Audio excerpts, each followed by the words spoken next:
할렐루야. 여러분 너무 반갑고 또 함께 은혜의 말씀 나눌 수 있어서 너무너무 감사합니다. 오늘 힐링 페스티벌이라고 이야기를 들었습니다. 정말 예수님께서 우리에게 참된 힐링을 주시는 줄로 믿습니다. 그 예수님 안에서 또 예수 그리스도로 충만해서 이 충만함을 또 우리가 온 열방 가운데 또 이 지역사회에 날마다 증거할 수 있는 우리 모두가 되었으면 좋겠습니다. 제 이름은 좀 특이하지요. 온 성도라고 하는데요, 저희 아버지는 농사를 지셨습니다. 그래서 늘 농사일이 끝나고 나면 이렇게 결혼하고 나서 아들 이름을 뭐라고 지을까 생각을 하셨는데, 그때마다 이제 교회에서 목사님께서 손을 들어 축도하시면서 온 성도에게 복이 있기를 이렇게 축도를 많이 하셨답니다. 그래서 저희 아버지 성씨가 온씨라서 나중에 아들을 낳으면은 온 성도라고 이름을 지어야 되겠다 라는 생각을 하셨답니다. 그래서 제 이름을 이렇게 축복된 이름으로 지어주셨는데요, 항상 제가 소개하는 거지만 제 이름도 좋지만 저희 고모님의 이름도 참 좋거든요. 온신자이고요. 네, 제 조카 이름도 참 좋은데 온누리입니다. 온누리. 제 또 다른 조카 이름은 온사랑, 온유, 이런 이름들도 있습니다. 그래서 우리 함께 모이면 친척들끼리 온 성도, 온 신자, 다 함께 온누리의 복음을 전합시다 이렇게 많이 인사를 하곤 하는데요, 우리 옆 사람에게 한번 인사할까요? 온 성도, 온 신자 다 함께 온누리의 복음을 전합시다.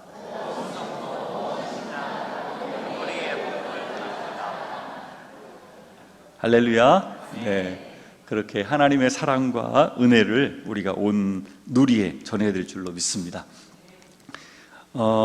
저는 북한 선교사로 계속해서 살아가고 있습니다. 직접 북한 땅에 들어가지는 못하지만 북한 땅에서 나오신 분들을 탈북자라고 얘기를 하죠. 그분들을 안전한 곳에 대피시키고 또 그분들을 양육하고 복음을 전해서 주님의 귀한 사명을 감당할 수 있도록 하는 일들을 지금도 하고 있고요, 지금도 중국 땅에는 적게는 5만 명, 그리고 많게는 한 10만 명 정도의 탈북자들이 숨어서 살고 있습니다. 좋은 소식은 조금 전에 차를 타고 오는데 저희가 기도하고 또 구출하고 대피시켰던 사람들이 4명이 바로 조금 전에 무사히 중국 국경을 넘었답니다. 참 얼마나 감사한지 모르겠습니다. 중국에서 신분증이 없이 그렇게 떠돌아다니면서 숨어 살다가 도움을 요청하게 되고, 또 중국에 있는 저희 아는 분들이 그분들을 대피시켜서 나중에는 동남아 국경까지 넘게 해서 그쪽으로 해서 저희 선교사님들이 그분들을 동남아 저희 센터에 데리고 와서 양육을 하는 것입니다. 한 3개월 정도 함께 말씀을 나누고 함께 살면서 그들이 예수님을 믿고 나서 얼마나 행복해하는지 모릅니다. 이 사역들이 계속적으로 이어질 수 있도록 여러분께 기도를 요청합니다. 저희 그 예제원을 공부하고 마쳤던 한 자매가 그린 제가 그림을 하나 가져왔는데요, 혹시 하나 보여주실 수 있나요? 네, 하늘에서 비가 내릴 때마다 이 자매는 늘 이 생각을 했답니다. 하늘에서 내리는 저 비가 옥수수였으면 좋겠다. 늘 배고픔에 굶주렸던 이 자매의 소원이었대요. 정말 배 터지게, 정말로 배부르게 옥수수를 먹었으면 좋겠다. 그러니까 쌀이 아니고요, 단순히 그냥 옥수수라도 배불리 먹어봤으면 좋겠다라는 소원으로 살았던 한 자매가 있었습니다. 이 자매가 중국으로 탈출을 했고, 이 자매가 안전하게 또 저희 예제원까지 인도되어서 나중에는 한국까지 오게 되었습니다. 한국에 와서 정말 옥수수뿐만 아니죠, 맛있는 음식을 정말로 다 먹을 수 있고 좋은 옷도 입을 수 있고 너무나 자유롭게 살아갈 수가 있는데, 이 자매가 그 철조망을 넘어올 때 자기 혼자 온 게 아니라 몇 명 사람들하고 같이 탈출을 했습니다. 그분들의 소원도 무엇이겠습니까? 정말 빨리 이 지옥 같은 곳을 벗어나서 중국 땅에 가서 안전하게 살았으면 좋겠다라는 마음으로 나왔지만, 중국 땅에 막상 나와서는 안전할 수 없고 신분도 없기 때문에 아이랑 함께 탈출하고 또 가족이 함께 탈출하고 또 이렇게 혼자서 탈출하는 일들이 계속 발생하게 되는 것입니다. 그분들이 현재 한국에 3만 4천 명이 넘어와 있습니다. 이 부산 땅에도 수백 명, 아니 1,000명 이상 아마 살고 있을 거고요. 또 각 지역들마다 많은 수가 살아가고 있는 것이죠. 이 자매가 한국에 와서 행복할 줄 알았는데 이 자매가 이런 그림을 그렸어요. 그림을 참 잘 그리죠. 밖을 내다보고 있는 고양이의 모습이 자기와 같다는 거예요. 한국에 왔지만 왜 만족함이 없을까라는 그림. 이 자매의 사연은 이렇습니다. 아버지가 먼저 탈출을 한국에 했어요. 그리고 나서 원래는 중국에 가서 돈을 벌어오려고 했다가 상황이 어렵게 되자 탈출을 해서 한국까지 온 것이죠. 그리고 나서 딸을 탈출시켜서 결국에는 이동해서 한국까지 데리고 왔습니다. 이제는 아버지와 딸이 한국에 살아가게 되는데 남겨두고 온 부인과 막내 아들을 또 탈출을 시키기 위해서 북한에서 탈출하기 위해서는 많은 돈이 필요합니다. 그래서 이 아빠가 열심히 일을 해서 돈을 벌어서 북한에 돈을 보냈고 몇 날 며칠 날 결국에는 강을 넘어서 부인과 막내 아들이 중국 땅으로 오게 되었습니다. 그런데 그 부인이 너무 보고 싶고 아들이 보고 싶은 나머지 아버지가 기다리지 못하고 중국 땅으로 만나기 위해 갔습니다. 그런데 안타깝게도 아버지도 중국 공안들에게 체포되었고 부인과 이 자매에게는 엄마죠. 엄마와 남동생도 중국 공안에 체포되었습니다. 이 아버지는 한국에 먼저 왔기 때문에 신분증이 있었던 거예요. 그래서 북한으로 끌려가지는 않았습니다. 그러나 7년형을 받아서 중국 감옥에 지금 살고 있습니다. 이 엄마와 남동생은 북송당했습니다. 북한으로 끌려갔습니다. 그리고 소식을 알 수 없게 되었습니다. 한국에 가서 정말 배부르게 많은 것을 먹고 누리며 살아갈 수 있는데 이 자매의 마음에는 중국 감옥에 갇혀 있는 이 아버지, 그리고 북한에 끌려간 어머니와 남동생 생각할 때마다 밤에 잠을 잘 수 없고 매일같이 눈물을 흘리며 그렇게 지내는 것입니다. 그런데 감사한 것은 이 자매가 저희 센터에서 선교사님들에게 양육을 받고 예수님을 믿게 되었다는 것입니다. 힘들 때마다 기도했죠. 예수님 도와주십시오. 하나님 저의 기도에 응답해 주십시오. 그때마다 하나님께서 마음에 평안함을 주시고 잠을 잘 수 있게 하시고 하나님께서 우리 아버지도 책임져 주시고 북한에 끌려간 우리 어머니도 내 남동생도 책임져 주실 거야. 내가 그냥 이렇게 낙담하고 있으면 안 될 거야 라는 마음을 가지고 이 자매가 열심히 공부도 하고 또 그림도 그려서 이 자매가 홍익대학교 미대에 합격을 했습니다. 이 자매입니다. 젊은 자매인데요. 열심히 그림을 그리면서 남는 시간에 열심히 아르바이트를 해서 중국 감옥에 갇혀 있는 아버지에게 영치금을 보내고 또 돈을 어느 정도 모아서 북한의 소식을 알아보기 위해서 북한에서 소식이 오기를 계속 기다리면서 기도하면서 하루하루를 살아가고 있는 것입니다. 만약에 이 자매가 예수님을 알지 못했다면 어디서 위로를 얻겠습니까? 술로? 아니면 다른 것으로? 어떤 것으로도 위로받을 수 없는데 예수님을 마음에 영접했고 예수님을 믿기 때문에 이 어려움들을 기도하면서 이겨내면서 이렇게 열심히 살아가고 있는 것입니다.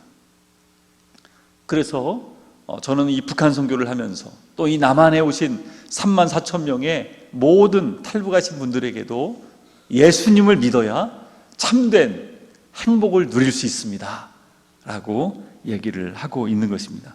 여러분 행복하시죠? 네. 예수님 때문에 행복하시죠? 네. 저는 1996년도에 군대에 입대를 했습니다. 강원도에 아주 산골에 GOP라고 하죠. 이 휴전선을 지키는 군인이었습니다. 겨울에는 얼마나 추운지 영하 25도, 영하 28도, 강원도 아주 깊숙한 철원 땅에서 군 생활을 했는데 북한 땅을 바라볼 때마다 마음이 그렇게 아플 수가 없었어요. 저들은 뉴스에서 가끔씩 나오는 것처럼 많은 사람들이 고난의 행군으로 죽어간다고 하는데 하나님 주기도문에 나와 있는 것처럼 하나님 저들에게 일용할 양식을 공급하여 주옵소서. 그 기도를 하면서 많이 울었던 것 같아요. 근데 어느 순간 하나님께서 제 마음에 다른 기도를 계속 시키셨어요. 그것은 단순히 저들이 먹을 것이 없어서 굶고 힘들고 이렇게 어려운 것이 아니라 예수님을 알지 못하는 것, 복음을 듣지 못하고 지옥처럼 살다가 그렇게 지옥에 간다는 사실 앞에 너무너무 눈물이 많이 났어요. 그래서 하나님께 기도하면서 하나님, 저 땅에도 복음이 들어갈 수 있도록 도와주십시오. 하나님, 저들에게도 예수 그리스도의 이 생명이 증거될 수 있도록 도와주십시오 라는 마음으로 군대 생활을 보냈습니다. 그리고 나서 어떻게든 북한 땅에 복음을 전해야 되겠는데 제가 할 수 있는 방법은 많지 않았습니다. 그래서 중국을 찾아갔습니다. 중국에 가니까요, 99년도에 중국을 다니기 시작했는데 얼마나 많은 탈북한 분들이 중국 땅으로 나오는지. 이 반대쪽이 단동이고 끝에가 훈춘인데 이 국경선을 따라서 많은 탈북자들이 쏟아져 들어왔는데 적게는 30만 명이 중국으로 탈출을 했습니다. 이대로 있다가는 우리가 죽겠다라고 해서 강물을 헤치고 또 백두산을 넘어서 많은 사람들이 중국으로 탈출을 했는데 이분들을 우리 한국 선교사님들 또 조선족 교회에 있는 지도자들이 많이 도왔습니다. 한 번은 훈춘이라는 곳에 갔는데요, 어린 꽃제비들, 북한에서는 꽃제비라고 하면 고아들을 말합니다. 엄마 아빠 없이 떠돌아다니는 고아 거지들. 이 아이들이 중국을 건너와서 사람들에게 구걸하는 그 모습을 보고서 이 선교사님이, 젊은 분이었는데 부인과 함께 이 아이들을 집에다가 데려서 키우기 시작했습니다. 그러니까 집에 많은 수십 명의 아이들이 같이 살고 있는 거예요. 바글바글 하더라고요. 그런데 이 선교사님이 얼마나 기쁜 마음으로 아이들 안아주고 또 사모님과 함께 밥해주고 말씀을 가르쳐주고 사역을 하시는지 그 모습이 너무 감동이 되었어요. 그래서 하나님, 저도 저런 선교사님처럼 결혼한 다음에 이렇게 사역을 하고 싶습니다 라는 마음을 가지게 되었습니다. 그렇게 그 선교사님이 많은 탈북 고아들을 돕고 있는 것을 보다가 또 다른 지역들도 찾아봐야 되겠다라는 마음으로 많은 곳을 다녔는데 제일 놀랬던 곳은 장춘이라는 곳이었습니다. 여기에는 청년들을 집중적으로 말씀을 훈련시키는 곳이었어요. 그래서 이 훈련센터의 이름이 천독반이었습니다. 성경을 천독을 목표로 읽어나가는 거예요. 여러분, 성경 백도하기가 쉬울까요? 어려울까요? 성경 백도하기 쉽지 않습니다. 그런데 천독을 목표로 성경을 읽어나가는 거예요. 여기에 갔더니요, 젊은 청년들이 열 몇 명이 있는데 눈빛이 아주 살아있습니다. 이들은 복음을 충분히 배워서 북한 땅에 복음을 들고 들어갈 준비를 하고 있었어요. 그러니까 말씀을 읽어도 그냥 읽지 않고요, 계속해서 속독 테이프로 말씀을 읽어나가면서 암송하는데 중요한 구절들은 이 옷에 잠바 안감을 뜯어서 핵심 구절들은 적더라고요. 그리고 그것을 촘촘하게 다시 꼬매서 북한 땅에 입고 들어가는 거죠. 성경책을 가지고 들어갈 수 없으니까 중요한 구절들은 써서 혹시라도 잊어버릴까 봐 가지고 들어가려고 준비하고 있는 청년들이었습니다. 이들 중에 많은 수는 북한 땅에 들어가서 순교당해 죽임을 당했습니다. 그때 그들을 만나고 나서 제가 너무 부끄러웠습니다. 신학교를 다니고 있었는데 와, 저들과 비교하니까 나는 과연 목숨 걸고 이 복음을 전할 각오가 되어 있는가 라고 봤을 때 제 자신이 너무 부끄러운 것이었어요. 그렇게 중국을 다니면서 많은 사람들을 돕는 일들을 조금씩 하게 되었는데 특별한 분을 만나게 되었습니다. 이분은 북한에서 탈북해서 나온 분이 아니었습니다. 이분은 북한에서 나올 때 보위부로 나왔습니다. 한국으로 말하면 국정원이죠. 안기부라고 했죠, 옛날에는. 탈북자들을 잡아들이고 또 중국에 파견되어 있는 안기부 요원들을 납치하고 하는 임무를 가지고 북한에서 파견한 사람이었습니다. 근데 이분이 교회에서 숨어 있었던 거예요. 교회에서 예배드리는 척을 하고 같이 찬송가를 따라 부르는 척을 하고 같이 기도하는 척을 하다가 하나님께서 은혜를 베풀어 주셨습니다. 하나님을 경험하게 된 거예요. 북한 땅이 이렇게 어려운 이유가 하나님을 믿지 않았기 때문이구나. 신명기 28장에 나와 있는 축복과 이 저주의 말씀이 북한 땅에서 우상을 숭배하기 때문에 그대로 다 이루어졌구나. 그래서 이러한 아픔들이 북한 땅에 있구나 라는 것을 깨닫고 회심을 하게 됩니다. 그리고 나서 선교사님을 찾아가가지고 집중 양육을 받게 된 거예요. 그런데 그 선교사님 찾아가서 양육을 받고 있는데 안타깝게도 공안들에게 체포되었습니다. 거기 있던 10몇 명이 다 북한으로 북송이 되었습니다. 끌려가면서 들었던 생각이, 나는 보위부 출신이기 때문에 살아날 수 없겠다라는 마음으로 죽음을 각오하고 끌려갔답니다. 수갑을 차고 매를 맞고 고문을 당하고 극심하게 고통을 겪는데 하나님께 계속 기도했대요. 하나님 살려주십시오. 살려주십시오. 어떻게 되었을까요? 하나님이 살려주셨어요. 영양실조가 걸리긴 했지만 살아남았습니다. 그리고 나서 다시 그 말씀이 그리워서 탈북을 해서 중국 땅에 건너왔습니다. 이번에는 말 그대로 탈북을 한 거죠. 그런데 안타깝게도 또 체포되었습니다. 다시 북한으로 끌려갔습니다. 이번에도 역시나 하나님 살려주십시오. 만약에 하나님 한 번만 더 저를 살려주신다면 정말로 복음을 증거하는 복음 전도자가 되겠습니다 라는 마음으로 기도했는데 하나님이 역시나 살려주셨습니다. 그리고 이번에는 중국으로 다시 탈북해서 한국까지 오게 되었죠. 한국에 오자마자 한국에 와 있는 탈북한 사람들을 찾아다니면서 전도하기 시작하는 것입니다. 여러분, 아무리 한국 땅에서 좋은 것을 먹어도 잘 살아도 예수님 믿지 않으면 아무 소용없습니다. 예수님 믿지 않으면 지옥 갑니다 라고 하면서 열심히 전도를 하고 다니는 거예요. 제가 이분을 만나고 나서 그 열정에 너무나 놀라게 되었고, 이분이 2004년 9월 7일에 열방샘 교회라는 교회를 구로구에 아주 작은 교회를 개척을 했습니다. 그리고 하나님께서 저에게 동역하라는 마음을 주셔서 이 교회에서 함께 2004년부터 올해가 2024년도니까 20년째 함께 동역하면서 탈북민들을 섬기고 있습니다. 탈북민들을 전도하고 신방하고 복음을 전하는 일들을 계속 하게 되었는데, 교회에 있는 탈북하신 분들이 우리도 북한 선교를 하자는 것입니다. 더 본격적으로 중국에 가서 탈북하신 분들을 돕자는 거예요. 본인들의 친척들이, 본인들의 가족들이 중국에서 인신매매 당해 팔려가 살고 있는데 그분들이 너무 어려우니까 계속 전화가 온다는 거예요. 근데 혼자는 갈 수 없으니까 우리 교회에서 선교팀을 만들어 가지고 들어가자는 거예요. 그래서 저희가 광고를 한 이후에 사람들을 모집해서 중국 땅에 들어갔습니다. 그때 찍은 사진입니다. 많은 탈북자들이 중국에 와서 인신매매 당해서 팔려가 살고 있습니다. 한 여성분이 저에게 와서 이런 얘기를 하더라고요. 선생님, 저는 겨우 5천 위안에 팔려왔습니다. 나이가 많기 때문에. 중국 돈으로 5천 위안이면요, 당시에 90만 원도 안 되는 돈이었어요. 세상에 90만 원도 안 되는 돈에 팔려가 살고 있는 거예요. 근데 그 남편이 하는 말이, 남편이라고 할 수도 없지요. 그 여성을 사온 남자가 하는 말이, 네가 내 말을 듣지 않으면 언제라도 신고하든지 또 다른 곳에 팔아버리겠다. 그 두려움 가운데 이 여성들이 살아가고 있는 것을 보면서 너무너무 많이 안타까웠어요. 그리고 약속을 했습니다. 여러분, 우리가 여러분들을 잊지 않고 기도할 것이며 또 여러분들을 계속해서 찾아오겠습니다. 그분들이 너무 좋아하는 거예요. 그래서 팀을 만들어서 1년에 몇 차례씩 그분들을 섬기는 일을 하게 되었습니다. 그러다가 교회로만 하기에는 너무 약하다. 우리가 선교회를 만들자.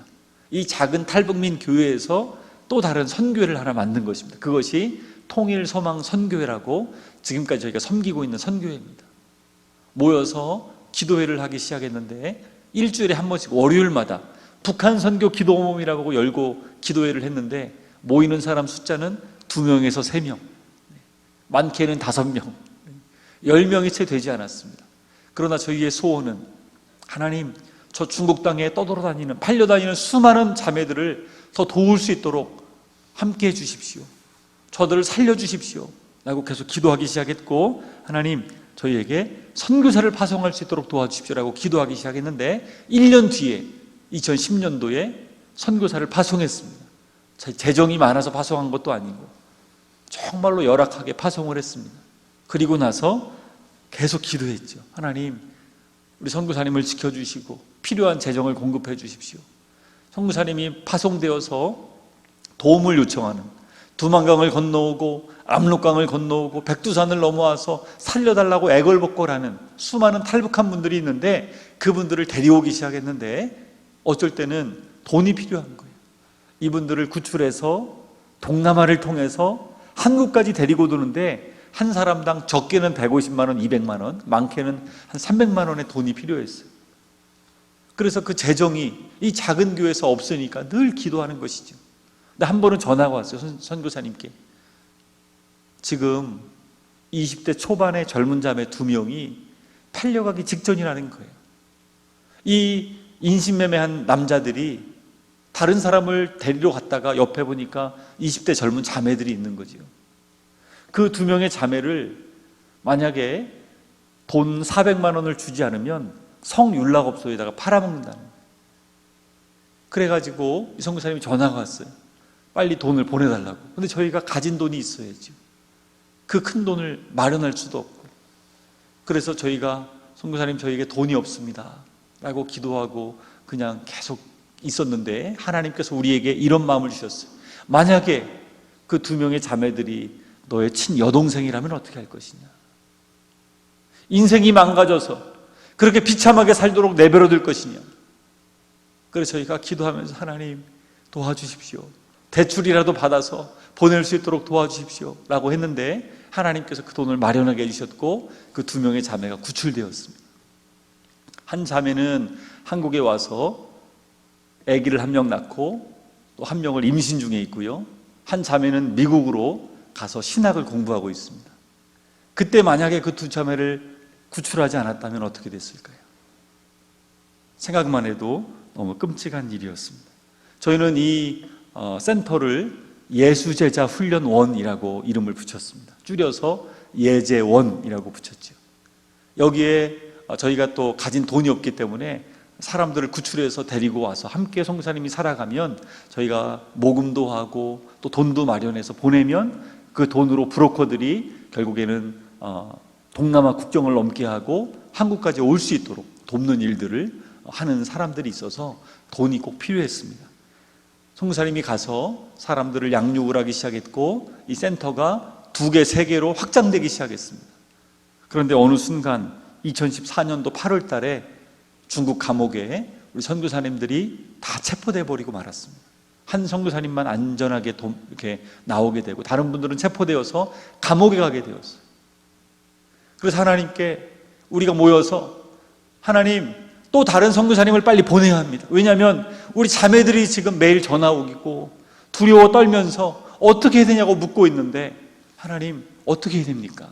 라고 기도하는데 하나님이 제 마음에 계속해서 이 마음을 주시는 거예요. 네가 들어가라. 이 마음을 계속해서 주시는 거예요. 그렇지만 저에게는 어린 자녀들이 있었습니다. 결혼하고 7년 만에 아이들을 낳았는데 쌍둥이를 낳았어요. 이란성 쌍둥이. 너무 이쁘죠? 그 당시에 만으로 4살이었는데 이 사역을 하기 위해서는 아이들을 데리고 갈 수가 없는 거예요. 그렇다고 남자 혼자 갈 수도 없어요. 왜냐하면 대부분 다 자매님들입니다. 그렇기 때문에 부부가 함께 가야 되는데 아이들을 어떻게 합니까? 부모님께 말씀드렸는데 부모님께서 아들을 맡아주시겠다고 약속을 하셨어요. 그래서 아들을 남기고 딸만 데리고 아내와 함께 중국에 가게 되었습니다. 그래서 그 자매님들을 돌보고 많은 사람들을 양육하는 일들을 그때부터 제가 아내와 함께 하게 되었습니다. 딸도 옆에서 항상 앉아 있으면서 아빠, 나는 어린이 선교사예요 이렇게 얘기하면서 함께 지냈습니다. 정말 많은 사람들이 다양한 사연을 안고 저희 예제원에 오게 되었습니다. 얼마나 많은 사람들이 정말 아픔을 겪고 북한을 탈출하는지 몰라요. 어떤 분들은 북한을 탈북할 때 2명의 자매가 함께 탈북을 했는데 강물이 너무 세다 보니까 손을 놓친 거예요. 같이 넘어오다가 물살에 떠내려가다가 간신히 여동생만 나뭇가지를 붙들고 살아남았어요. 근데 그 언니는 떠내려가 버렸어요. 와서 얼마나 우는지, 우리 언니 살려달라고. 그 강물에 어디까지 떠내려갔는지 알 수가 없잖아요. 근데 감사하게도 이틀 만에 찾았습니다. 그래서 그 언니까지도 함께 또 양육도 받았고요. 어떤 분들은 백두산을 12일 동안 건너온 분도 있었습니다. 여러분, 백두산 얼마나 높은지 아시죠? 그 산을요, 낮에는 움직이지 않고 밤마다 이동을 해가지고 혹시나 잡힐까봐 밤에 이동해가지고 넘어온 거예요. 정말 대단한 분들이죠. 그 높은 산. 어떤 분들은 8명이 일가족이 탈북을 했는데 공안이 눈치를 채고 또 누가 신고를 해가지고 4명을 잡아갔습니다. 4명만 간신히 산속에 숨어 있어서 살아나와서 저희 센터에 온 분들도 있었습니다. 많은 사람들이 목숨을 걸고 북한 땅을 탈출해서 잡힐까봐 두려움 가운데 있다가 저희가 구출해서 저희 예재원 센터로 오게 되는 것입니다. 와서 함께 보통은 3개월 정도를 같이 삽니다. 3개월, 4개월 함께 살 때 함께 예배를 드리고 복음을 나누고 함께 이렇게 지내다 보면 그분들은 늘 북한에 남겨두고 온 가족들을 위해 울면서 기도하고, 그리고 예수님이 얼마나 좋은 분인지, 태어나서 한 번도 이 사랑을 받아보지 못하다가 예수님께서 나를 위하여 십자가에 죽어주셨다는 그 놀라운 복음을 듣고 많은 사람들이 펑펑 웁니다. 한 청년은요, 북한 땅에서 나왔는데 구출은 받았지만 이 말씀을 배우는데 어느 날 저한테 성경책을 집어던지더라고요. 자기는 북한에 있을 때 공산 당원이었다는 거예요. 자기 같은 사람에게 이런 거짓말을 믿으라고 하냐고 지금 우리 김일성 수령님의 교시도 아니고 하면서 막 욕을 하더라고요. 간신히 설득을 하고 설득을 해서 3개월을 같이 잘 있다가 지금은 한국에 들어왔는데요. 지금 어떻게 되었을까요? 총신대학원 2학년에 재학 중입니다. 이제 3학년 올라가네요. 네. 그래서 저한테 와서 이렇게 말하더라고요. 선생님, 그때 너무 죄송했습니다. 자기가 뭘 모르고 그랬다는 거예요. 그럼 저한테 묻습니다. 자기가 기도할 때마다 저 북한 땅은 하나님께서 마지막 때 쓰시려고 남겨두신 최종 병기라는 거예요. 하나님께서 북한 땅을 그렇게 써주실 거라는 거예요. 선생님 믿으십니까? 저한테 막 오히려 묻더라고요. 자기 같은 공산당원도 이 복음을 듣고 이렇게 변화되었다면 북한에 있는 수많은 사람들, 그 갈급한 마음 가운데, 그 가난한 심령에 이 복음이 증거되면 그들은 하나님 앞에 마지막에 최종 병기처럼 귀하게 쓰임받을 줄로 믿습니다.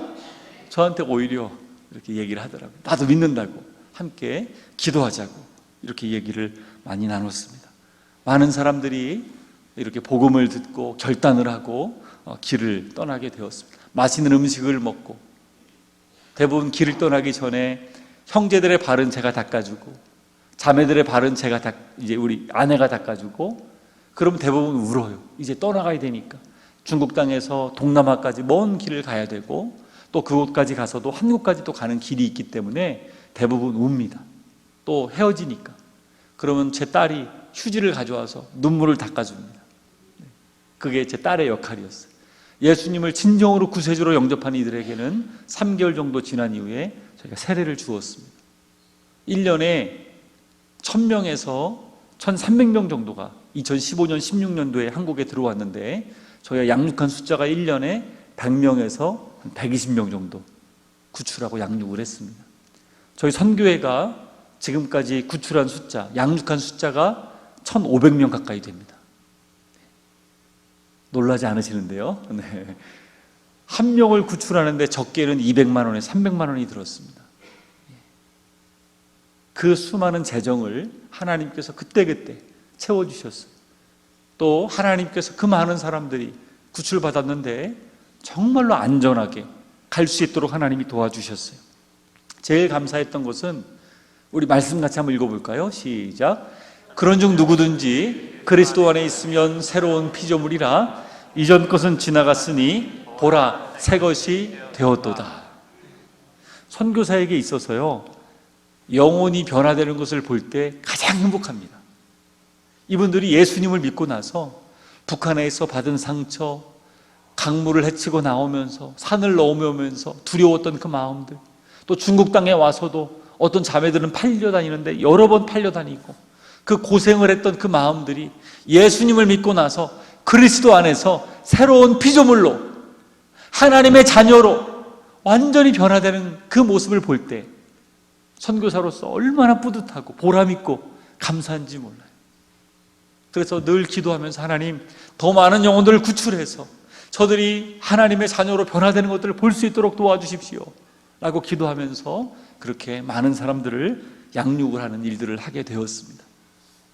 그런데 저희에게는 북한을 탈출해서 바로 한국으로 오면 얼마나 좋겠어요, 중국에서.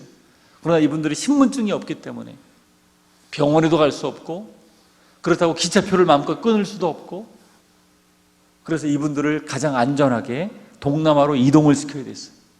동남아는 밀림이 우거졌기 때문에 산을 헤치고 넘어오면 국경이라는 게 따로 없기 때문에 그냥 다른 나라로 넘어갈 수 있어요.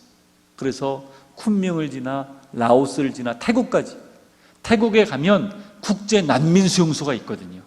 여기에 가면요, 자기가 원하는 나라에 난민으로 인정받아서 갈 수가 있습니다. 이분들은 유엔에서 이미 국제 난민으로 인정을 했습니다. 프랑스에도, 영국에도, 캐나다에도, 미국에도 원하는 나라에 갈 수가 있어요, 난민이 되어서. 그러나 대부분은 어느 나라에 갈까요? 한국에 오죠. 왜요? 말이 통하고 정착 제도가 이미 잘 되어 있기 때문에, 또 한국에 미리 와 있는 또 많은 가족들도 있기 때문에 한국으로 대부분 오는 것이죠. 이렇게 많은 사람들을 떠나보냈는데 어느 날 새벽 3시 2017년도 잠을 자고 있는데 전화가 걸려왔습니다. 선생님, 큰일 났습니다. 이번에 선생님이 양육하고 보내었던 8명이 그만 동남아 국경을 넘지 못하고 체포되었습니다. 얼마나 놀랐는지 몰라요. 그 전까지 하나님께서 때로는 기차를 타야 되면 기차도 연착시켜 주시고, 트럭을 타야 되면 트럭도 좋은 트럭 타서 이동할 수 있도록 도와주시고, 오토바이를 타고 버스를 타고 수많은 방법을 통해서 안전하게 갈 수 있도록 다 도와주셨는데 왜 금식까지 하고 간 이 8명의 청년들은 붙잡혀야 되나, 마음이 너무너무 아팠어요. 그리고 본부에서 하는 말이, 선생님도 위험하니까 빨리 한국으로 대피하십시오 라는 말을 들었습니다. 마음으로는 이 8명의 탈북자들을 어떻게 하나, 이들을 위해 내가 할 수 있는 게 아무것도 없구나 라는 마음으로 그냥 이제 그분들을 놔두고 탈출해서 한국으로 돌아와야 됐습니다. 급하게 아내를 깨우고 자고 있는 아이들을 깨웠습니다. 아들을 2년 넘게 떨어져 있다가 아들이 하도 졸라서 아들을 데리고 와서 함께 살고 있은 지 얼마 되지 않았을 때였어요. 그런데 저희 가족이 가장 빠른 공항인 청도공항으로 이동을 해서 여권을 내고 비행기를 표를 내고, 제 앞에는 대한항공 비행기가 이미 기다리고 있었습니다. 그 비행기를 타면 아침 첫 비행기를 타고서 한국으로 오는 것이었어요. 그 비행기를 타기 위해서 걸어가고 있는데 뒤에서 수십 명의 공안들이 저를 덮쳤습니다. 저의 팔을 비틀고 수갑을 채우고 저를 질질 끌고 가기 시작했습니다. 그 모습을 지켜본 저희 아이들이 얼마나 놀랐는지, 우리 아빠 잡아가지 마세요, 우리 아빠 잡아가지 마세요, 우리 아빠 잘못 없어요 라고 아이들이 뒤에서 막 소리치면서 우는 것이었습니다. 그 소리를 듣는데 얼마나 큰 소리로 우는지 마음이 찢어질 듯이 너무너무 아픈 거예요. 나중에 얘기를 들어보니까 제 아내가 아이들한테 너희가 더 크게 울어야 아빠가 안 잡혀간다고 그랬더라고요.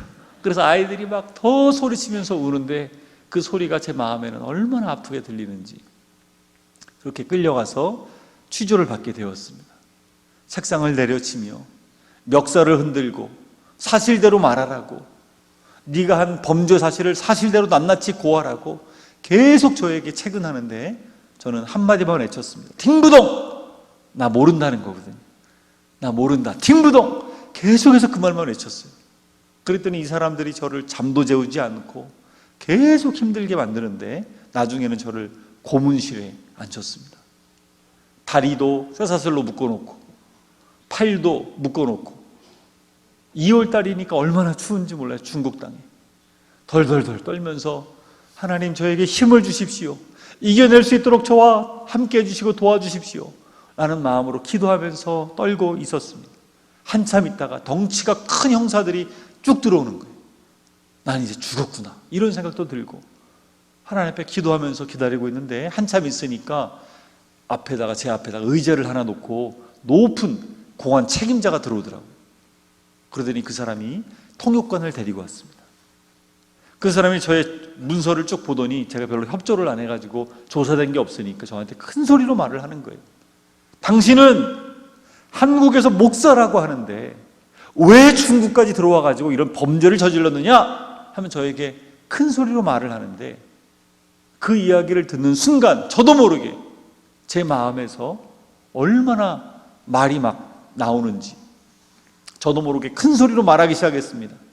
당신들이, 중국 사람들이죠, 왜 북한 사람들이 그 차가운 강물에 몸을 던지고 목숨을 걸고서 또 산을 넘어서 중국으로 탈출하는지 당신들 알고 있느냐?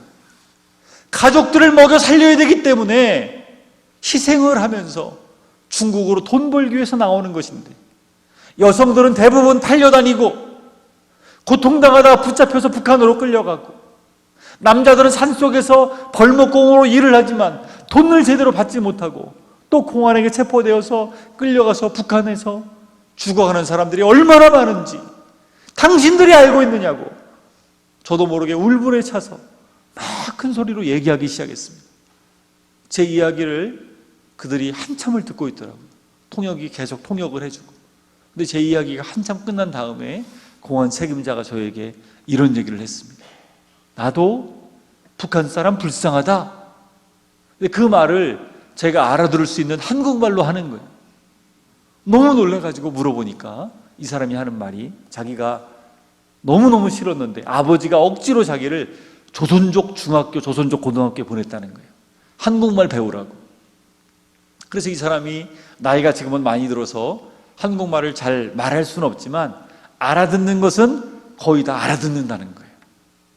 그러면서 저한테 묻기를 내가 뭘 도와줬으면 좋겠냐고 물어보더라고요. 그래서 두 가지를 요청했습니다. 첫 번째는 지금 우리 가족이 아무 잘못도 없이 일주일째 붙잡혀 있는데 가족을 한국으로 보내달라.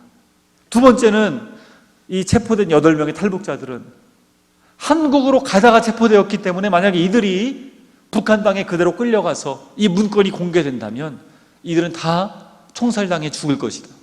살아날 수 있는 사람이 없다. 젊은 청년들인데 이들을 좀 제발 살려달라. 이들을 그냥 풀어달라라고 요청하기 시작했습니다. 그러자 이 사람이 알겠다고 하더니 나가더라고요. 한참 있다가 돌아왔습니다. 그의 손에는 비행기표가 들려 있었어요. 3장을 사왔더라고요. 제 건 없고 아내 거하고 아이 둘 거를 사왔더라고요. 이 아이들 표를 보니까 그것도 그냥 일반석이 아니고 비즈니스석을 사왔더라고요. 그래서 바로 아내와 아이들을 한국으로 보내주었습니다. 나중에 저희 아이들이 저에게 이런 말을 하더라고요. 아빠 그때 마음은 너무 아팠지만 비행기 좌석은 참 편하고 좋았어. 처음 타보니까 그런 좋은 좌석을. 어쨌든 가족과 헤어지고 또 한참 기다리고 있는데 그 8명의 탈북자 소식을 전해주더라고요. 그들은 이미 단동이라고 하는 북한 바로 옆에 있는 그 중국 도시로 감옥에 끌려갔다는 거예요. 그래서 이미 자기 손을 떠났기 때문에 그들을 도울 수는 없다고 저한테 얘기를 하더라고요.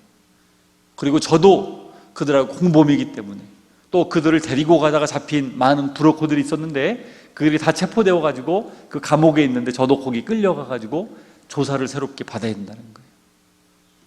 저희가 그래서 난생 처음으로 감옥이란 데를 가보게 되었습니다. 중국 감옥. 어두운 깜깜한 밤에 한 철창문을 열더니 머리를 빡빡 깎았죠 이미. 그리고 죄수복을 입었습니다. 제 죄수번호 지금도 잊을 수 없어요. 318번이었습니다.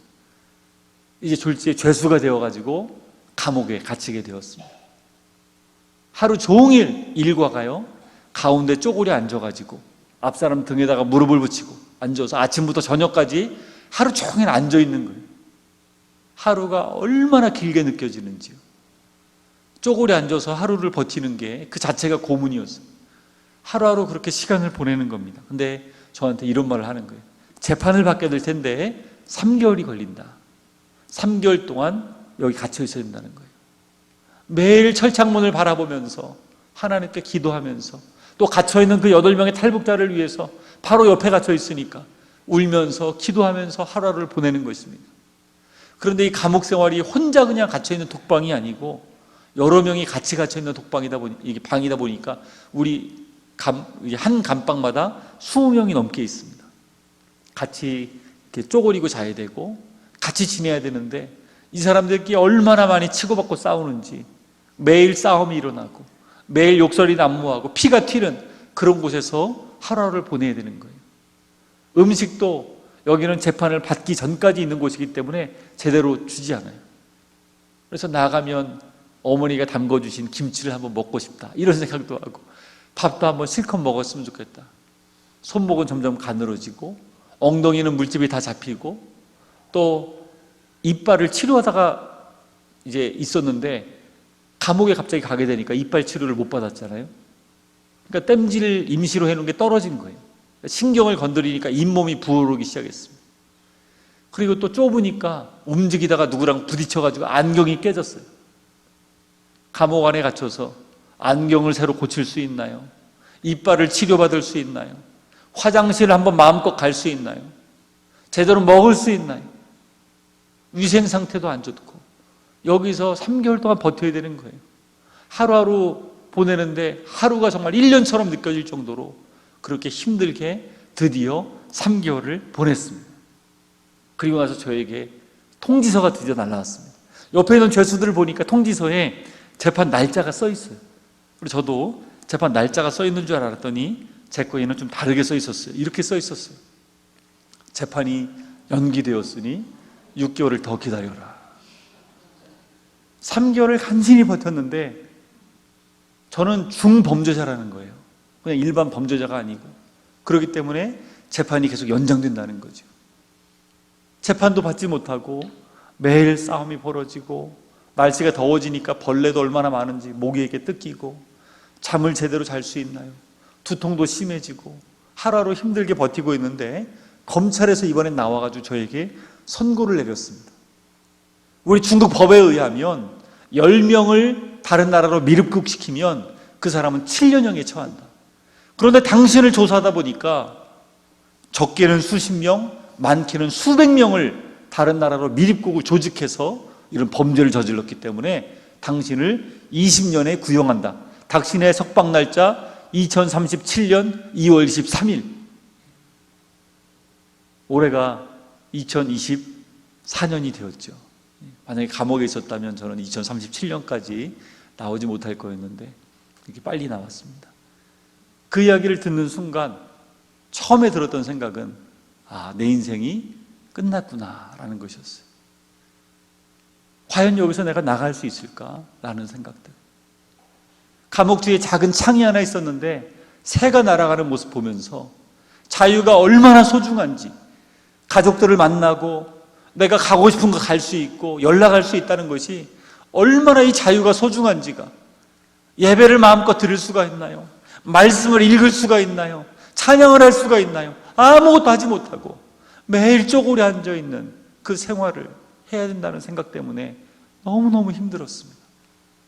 그렇게 시간이 계속 흘러가는데 점점점 몸이 지쳐가는 거예요. 힘들어지는 거예요.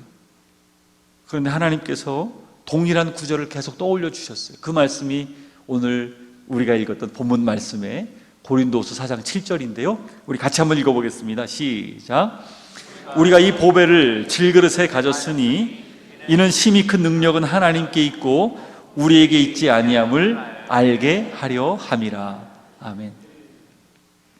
사도 바울은 우리를 질그릇에 비유하고 있습니다. 여러분, 질그릇은 어떤 그릇일까요? 굉장히 약하고 보잘것없고 깨어지기 쉬운 그릇이죠. 유약도 바르지 않은 흙으로 만든 너무나 값싼 일회용 같은 그런 그릇입니다. 근데 우리를 그런 질그릇에 비유하고 있어요. 너무나 쉽게 상처받고 병에 걸리고 마음이 쉽게 약해지는 그러한 우리의 모습. 그런데 중요한 것은 무엇이에요? 이 질그릇 안에 보배가 담겨 있다는 것이지요. 이 보배가 무엇입니까? 예수 그리스도이시죠. 복음이죠. 그 영광의 광채이죠. 하나님의 은혜이죠. 예수 그리스도께서 내 안에, 내가 그리스도 안에, 내가 비록 감옥에 갇혀 있지만, 매일 철창을 바라보면서 감옥에 갇혀 있지만 여전히 주님은 나를 사랑하고 계시고, 주님께서 나의 모든 죄를 다 해결하셨고 승리하셨고, 내가 비록 감옥에 있지만 하나님은 여전히 나를 사랑하신다. 단순히 입술의 고백이 아니라 마음으로 하나님의 은혜가 임하기 시작하자 제 삶이 편하게 너무나도 바뀌기 시작했어요. 그리고 나서 계속해서 예수님만 묵상하기 시작했습니다. 나를 사랑하시는 그 예수님. 그래서 침뱉음도 마다하지 아니하시고 수치와 고난도 마다하지 아니하시고 십자가에서 나를 위하여 피 흘려 죽어주신 그 예수님의 사랑, 영원한 천국이, 영원한 생명이 내 앞에 준비되어 있는데 이 감옥보다 훨씬 더 무시무시한 지옥에 갈 수밖에 없는 나를 하나님께서 영원한 생명 주셔서 영원한 천국으로 나를 인도하시는데, 그 은혜를 묵상하고 그 예수님의 사랑을 생각하면서 이렇게 보내니까 마음이 편해졌어요. 그런데 그 사건이 일어나서 얼마 지나지 않아서 우리 감옥에는 한 1000명 되는 죄수들이 있었어요.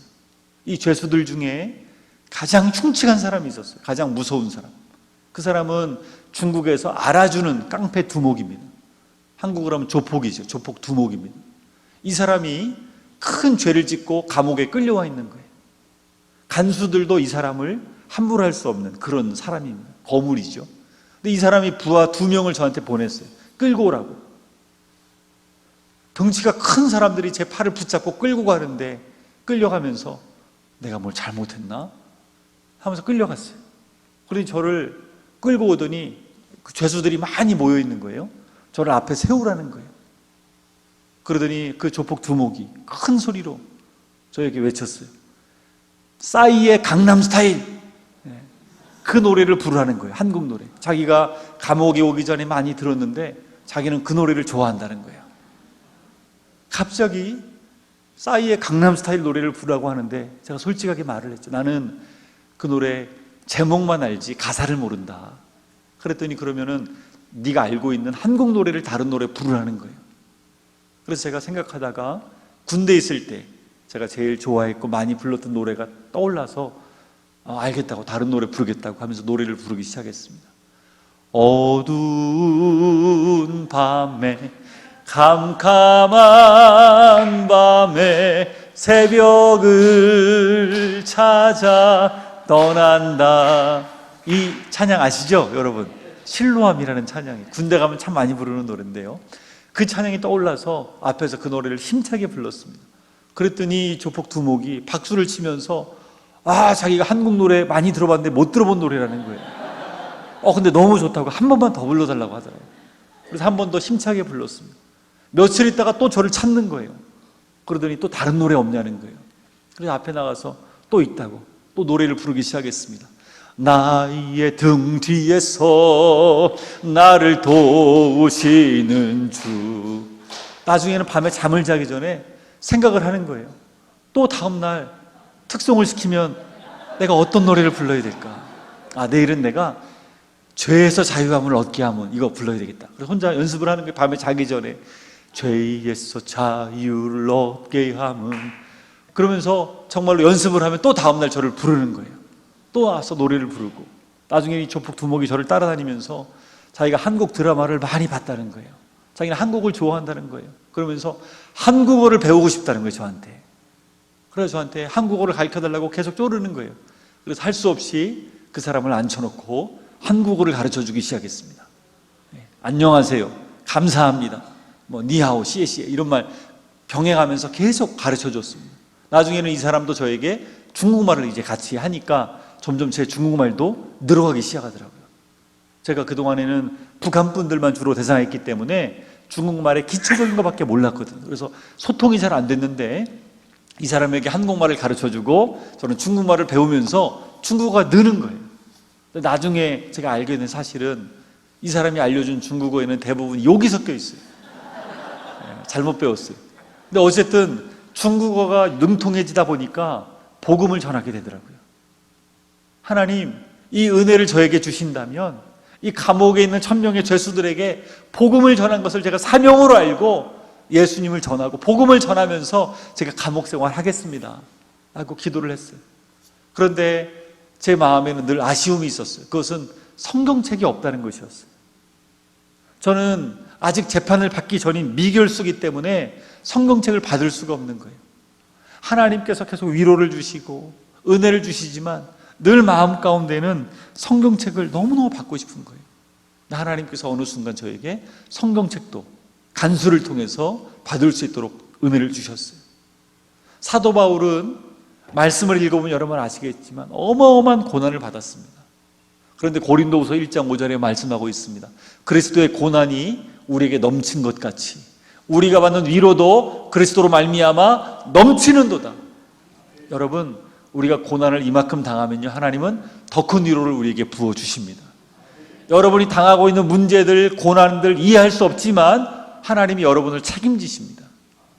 더 큰 은혜를, 더 큰 위로를 여러분에게 베풀어 주실 줄로 믿습니다. 이 사실을 깨달았던 다윗은 고백하는 것이죠. 나의 힘이신 여호와여, 내가 주를 사랑하나이다. 그렇게 죽을 위기를 많이 겪고 어려웠지만 나의 힘의 근원은 하나님이시다 라는 것을 다윗이 알고 고백하는 것이죠. 사도 바울이 마지막에 이런 고백을 하는 것입니다. 자기의 사명을 외치면서 내가 달려갈 길과 주 예수께 받은 사명, 곧 하나님의 은혜의 복음을 증언하는 일을 마치려 하면은 나의 생명조차 조금도 귀한 것으로 여기지 아니하노라. 그 감옥에 갇혀서 이 말씀들을 읽는데요, 얼마나 감사한지. 하나님, 이 은혜만 베풀어 주신다면 제가 20년이 아니라 평생 동안이라도 이 감옥에서 복음 전하는 사명을 감당하겠습니다. 생각을 하나님 바꿔주셨어요. 저는 그전에는 감옥에서 나가야지만 행복할 줄 알았어요. 감옥에서 나가야지만 자유로울 줄 알았어요. 감옥에서 나가야지만 감사할 줄 알았어요. 그런데 그것이 아니었어요. 하나님이 은혜를 베풀어 주시고 감옥 안에서도 사명을 깨닫게 해주시자 감옥 안에서도 행복할 수 있고 감옥 안에서도 자유할 수 있고 감옥 안에서도 자유할 수 있더라고요. 감사가 막 넘쳐나오더라고요. 여러분, 여러분의 삶의 현장 가운데, 여러분의 가정 가운데 하나님의 은혜가 넘쳐나시기를 주님의 이름으로 축복합니다. 그러기 위해서는 하나님의 말씀을 날마다 경험해야 되죠. 다윗이 시편 119편 말씀에 주의 말씀의 맛이 내게 어찌 그리 단지요 내 입에 꿀보다 더 다니이다. 여러분, 하나님 말씀이 꿀처럼 달아지는 역사가 여러분의 삶 가운데 임하기를 축복합니다. 만약에 안 느껴지신다면 한 번씩 감옥에 다녀오시는 것도 괜찮습니다. 얼마나 정말 좋은지요, 이 말씀이요. 그리고 나서 정말 시간이 조금 더 지났습니다. 앞에 나가서 특성도 자주 불러야지요. 한국어도 열심히 또 가르쳐 줘야죠. 중국어로 또 사람들에게 복음 전도도 해야죠. 성경책도 밤마다 읽어야죠. 중보기도도 해야죠. 그러다 보니까 바빠지더라고요. 저는 감옥 생활이 그렇게 바빠지리라고는 상상도 못했어요. 그렇게 바빠지니까 시간이 어때요? 너무 빨리 지나가는 거예요. 금방 1년이 지나더라고요. 그리고 드디어 재판이 열렸습니다. 20년이었던 저의 형이 15년으로 조금 축소가 되었습니다. 또 재판을 받았을 때 10년이 되었어요. 그것도 감사한데 또 한 번 재판을 받았는데 7년을 받았습니다. 사실은 제가 올 연말에 출소하기로 돼 있었는데 하나님이 마지막 최종 판결을 바꿔주셔서 2년 6개월로 최종 확정이 되었습니다. 여러분 별로 감동이 없을지 모르겠지만 저는 얼마나 감사하고 기뻤는지 몰라요. 그리고 더 감사한 것은 공안 책임자가 저를 면회왔습니다. 그러면서 하는 말이 좋은 소식이 있다는 거예요. 그 이야기는 8명의 탈북자들이 아직 북송되지 않았다. 그리고 그들이 잡혀있는데 얼마나 감옥 생활을 잘했는지 모른다. 그리고 그 중에 젊은 자매가 한 명 있었는데 임신 초기였거든요. 근데 오랫동안 감옥에 있다 보니까 배가 점점 불러오고 아기를 낳았습니다. 감옥 생활하면서. 이 공안들이 생각하기를 이들이 조금만 있으면 재판이 끝나면 북송을 해야 되는데, 만약에 북송하면 이들 다 죽는다고 하는데, 이 착한 사람들, 또 이 아기까지도 다 죽을 텐데 정말 불쌍하다라고 생각하고 고민하고 하다가 회의를 긴급하게 열어가지고 이들을 풀어주기로 결정을 했다는 거예요. 제가 얼마나 하나님께 많이 울면서 기도했겠습니까? 또 죄책감도 많이 처음에는 가졌어요. 하나님, 저들 살려주십시오. 북한 끌려가면 다 죽는데 하나님 살려주십시오라고 기도했는데 그 기도가 응답이 된 것입니다. 그런데 더 놀라운 소식은요, 이들을 풀어주면 이들이 어디 가겠느냐. 신분증도 없이 중국에 흩어져 또 살 텐데 이들을 이왕이면 동남아로 데려다 주자. 그러면 자기가 원하는 나라의 난민으로 인정받아서 갈 수가 있다고 하는데 이들을 우리가 동남아로 데려다 주자 라고 했다는 거예요. 그리고 8명뿐만 아니라 함께 북송을 시키려고 대기했던 사람들 12명이 더 있었대요. 총 20명이죠. 이왕 데려다 주는 거 20명을 다 데려다 주자. 그리고 저는 그 이야기를 듣고 나서 하나님께 너무나 감사했고 이송이 되었습니다. 다른 감옥으로. 이제는 재판이 끝났기 때문에 노동을 해야 돼요. 노동력이 처해져서 남은 형기를 하루에 8시간 이상씩 노동을 하게 되었습니다. 그런데 그때 한 4개월 정도 있다가 아내와 전화통화를 하게 되었어요. 제가 제일 궁금했던 건, 아내가 막 좋아서 전화를 받는데 너무너무 궁금했던 거, 여보, 분명히 그 공안이 약속하기를 20명을 동남아로 데려다 준다 그랬는데 혹시 그 소식 들은 거 있냐고 제가 물어봤더니 제 아내가 저에게 답변을 했습니다. 여보, 그 20명이 바로 얼마 전에 한국에 다 도착했어요. 얼마나 감사한지. 그 전화통화를 받자마자 저도 모르게 제 입에서 이런 고백이 나왔습니다. 하나님, 잡히게 해주셔서 감사합니다. 만약에 잡히지 않았더라면 좋은 공안 책임자를 만날 수도 없었고, 또 재판이 연장되게 해주셔서 감사합니다. 재판이 연장되지 않았다면 그 공범들, 만약 임신한 상태로 그 자매가 넘어갔다면 어떻게 됐겠습니까? 아기가 태어났기 때문에 공안들의 마음이 흔들리기 시작했고, 또 재판이 연장된 것도, 또 아기가 태어난 것도, 모든 게 다 하나님의 크신 계획 가운데 있었다는 것을 제가 알게 되면서 얼마나 감사했는지 모릅니다. 하나님은 한치의 오차도 없이 그렇게 20명이 다 한국에 올 수 있도록 도와주셨습니다. 그들의 손을 잡고 제가 감옥에서 나와서 같이 식사를 하고 이야기를 나누는데 대부분 공통적으로 그런 고백을 합니다. 선생님, 우리가 13개월 동안 감옥에 갇혀서 북송에 대한 두려움으로 떨고 있었는데 하나님이 우리의 기도에 응답하셨습니다. 하나님이 우리를 살려주셨습니다. 매일 밤마다 다음 날이면 우리가 북송되지 않을까 두려운 마음으로 살았는데 재판이 계속 연장되고 길어지더니 결국에 우리가 한국까지 와 있습니다. 하나님은 살아계십니다. 그들이 대부분 다 그런 고백을 저에게 했습니다. 우리 옆 사람에게 한번 인사할까요? 하나님은 살아계십니다. 우리 로마서 8장 28절 말씀 같이 한번 읽어볼까요? 우리가 알거니와 하나님을 사랑하는 자, 곧 그의 뜻대로 부르심을 입은 자들에게는 모든 것이 합력하여 선을 이루느니라. 아멘. 하나님 모든 것을 합력하여 선을 이루시는 우리 하나님이심을 믿습니다. 제가 작년에 탈북 가신 분들과 터키에 다녀왔습니다. 터키 지진 난 곳에 가서 복음 전도도 하고 또 이 카타콤에도 갔다 왔습니다. 20층까지 지하 동굴로 파놓고 우리 초대교회 성도들이 신앙생활을 했던 곳이었습니다. 지금 여러분이 보는 이 사진은요, 지하 신학교입니다. 그 지하 동굴 안에 지하 신학교가 있고 지하 교회가 있고 세례를 주던 세례터가 있더라고요. 얼마나 감사했는지 몰라요.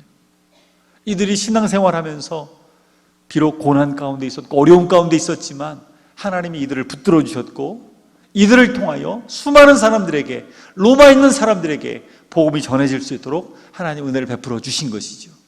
지금도 저 북한 땅에는 감옥과 같이 갇혀서 나오지 못하고 수많은 사람들이 어려움 가운데 살아가고 있습니다.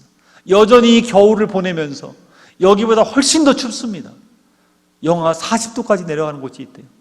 보통은 영하 20도, 영하 30도. 얼마나 춥겠습니까? 그 추위에 강물에 가서 빨래를 하고요. 그 추위에 먹을 것이 없어서 먹을 것을 구하러 다니고요. 얼마나 고통 가운데 많은 사람들이 살아가고 있는지 모르고, 더 안타까운 것은 복음이 마음껏 전해지지 못한다는 것. 전 세계에서 가장 선교가 어려운 나라예요. 22년째 최악의 기독교 박해국 1위입니다. 이슬람보다도 훨씬 더 많은 박해를 하고 있는 곳이죠. 어려서부터 김일성 동상 앞에 절하지 않으면 살 수 없는 그 땅. 그러나 그곳에서 몰래 강을 도망쳐 나오는, 산을 넘어오는 그런 사람들이 있어요. 브로커에 이끌려서, 아니면 가족과 함께 그 강물을 헤쳐나오는 사람들이 있습니다. 그러나 다 사는 것은 아닙니다. 넘어오다가 잘못되어서 이렇게 죽은 시체로 발견되는 사람들도 많이 있습니다. 이들이 저희 단체에 연락을 해오는 것입니다. 살려달라고, 살려달라고. 그리고 잡힌 사람들, 중국까지 나왔지만 잡혀있는 사람이 중국의 감옥에 2,000명이나 갇혀 있습니다. 이들이 작년에 600명이 북송이 됐어요. 얼마나 안타까움 가운데 그들이 있는지 모릅니다.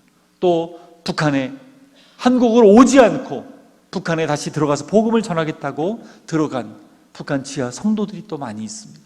이들을 위해서도 여러분 기도해 주십시오. 여전히 견고한 진처럼 북한은 무너지지 않을 것처럼 보입니다. 오늘도 계속 협박하고 미사일을 쏘고 어려움을 주는 것 같지만, 여러분 이 말씀 같이 한번 우리 읽어봤으면 좋겠습니다. 시작. 우리의 싸우는 무기는 육신에 속한 것이 아니요 오직 어떠한 견고한 진도 무너뜨리는 하나님의 능력이라. 여리고성이 하나님의 능력으로 무너진 것처럼 저 북한에 있는 영적인 견고한 진이 하나님의 능력으로 무너지게 될 줄로 믿습니다. 지금은 어두운 땅이지만, 전기도 없는 땅이지만 하나님이 그 땅을 밝은 빛으로 변화시켜 주실 줄로 믿습니다. 다양한 선교가, 여러분 우리 모두가 다 잘 알지 못하지만 하나님은 다양한 방법으로 저 북한 땅에 복음이 들어가게 하고 계십니다. 작년에 제가 또 갔던 곳이 브라질이었습니다. 우리 탈북민 목사님하고 같이 브라질에서 초청을 받아서 브라질 현지 교회들 다니면서 북한 선교 집회를 했습니다. 이렇게 북한 이야기를 듣고 싶다고 해서 전했죠. 그때 많은 사람들이 헌신을 했는데, 지난 주일날 간증했던 한 자매가요, 브라질 자매입니다. 이 자매는 10년 동안 북한을 위해서 기도해왔대요. 하나님께서 계속 북한을 위한 기도를 시키셔서 10년 동안 기도하다가 우리 집회의 말씀을 듣고 헌신했대요. 그리고 한국으로 비행기 타고 날아왔습니다. 그리고 저희가 지금도 운영하고 있는 동남아에 있는 저 예재원 센터에 가서 봉사를 했습니다. 말도 잘 안 통하지만 예수 그리스도의 그 복음을 들고 날아온 것이죠. 이 자매는 북한 땅에 들어가겠다고 지금 준비하고 있습니다. 브라질은 북한하고 수교가 되어 있기 때문에 한국 사람은 갈 수 없지만 브라질 사람은 더 쉽게 들어갈 수가 있어요. 그래서 하나님께서 지금 브라질 땅에 북한 선교로 많은 사람들에게 변화시켜 가고 계십니다. 작년에 또 갔던 곳은 러시아였습니다. 러시아에 노동자로 나와 있는 많은 북한 사람들이 복음을 듣고 있습니다. 이들이 복음을 듣고 다시 북한 땅에 들어갑니다. 그때 가서 세례도 주고 이들에게 복음도 전하고 많은 사람들을 만났는데, 여전히 어렵기 때문에 체포된 사람들도 있습니다. 그러나 체포되지 않고 다시 북한 땅에 노동자로 나와서 돈을 벌어서 들어가는데 복음을 들고 들어가는 사람들이 계속 발생을 하고 있습니다. 얼마나 감사한지 모릅니다. 오늘 4명이 무사히 동남아 우리 선교사님에게 도착을 했다는 보고를 제가 조금 전에 받았습니다. 동남아를 넘기 위해서는 이런 험난한 수풀을 정말 10시간씩 걸어서 산을 헤치고, 어떤 사람은 자매가 아기를 업고 이렇게, 또 어떤 분은 나이 같은 상태에서도, 할머니도 이렇게 힘들게 가다가 주저앉아 울기도 하고 넘어가는 것입니다. 제가 지난달에 찍어온 사진인데요, 자매들이 신고 온 신발입니다. 신발이 다 온통 흙탕물이 범벅이 되어서 그 젖은 상태로 산을 넘고 온 것입니다. 그리고 지난 1월 10일 날, 지난달이 아니죠, 이번 달이었죠, 우리 귀한 자매들 7명이 세례를 받았습니다. 3개월 동안 예수 그리스도에 대해서 듣고 복음을 듣고 변화되어서 이제는 예수님을 위해 살겠다고. 한 자매는 20대 초반이고 한 자매는 10대 후반입니다. 엄마와 함께 북한을 탈출해서 중국에서 숨어 살다가 이렇게 구출되어서 안전하게 저희 동남아 예제원에 와서 양육을 받게 된 것이죠. 저희의 꿈이 있다면 북한이 끝이 아닙니다. 북한을 넘어서, 통일을 넘어서 열방까지 복음을 들고 나아갈 수 있는, 그래서 우리 북한 분들도 헌신되어서 이제는 선교사로 준비되어지고 이제는 이슬람으로 함께 최종 병기로 쓰임받을 수 있도록 우리 함께 준비하며 나아가고 있습니다. 마지막으로 이 기도 제목만 나누고 마치기를 원합니다.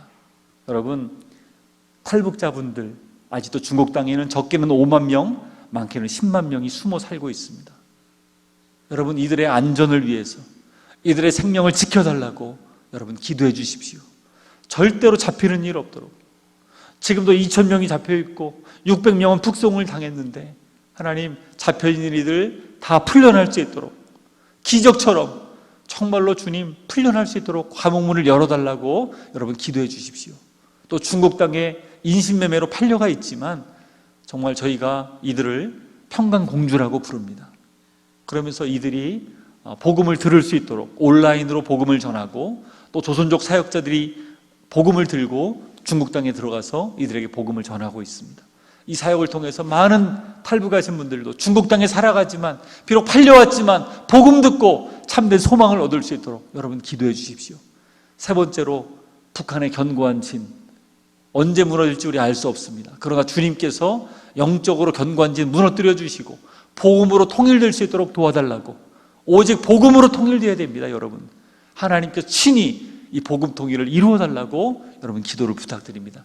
마지막으로 네 번째, 한국 땅에 34,000명의 탈북민들이 와 있습니다.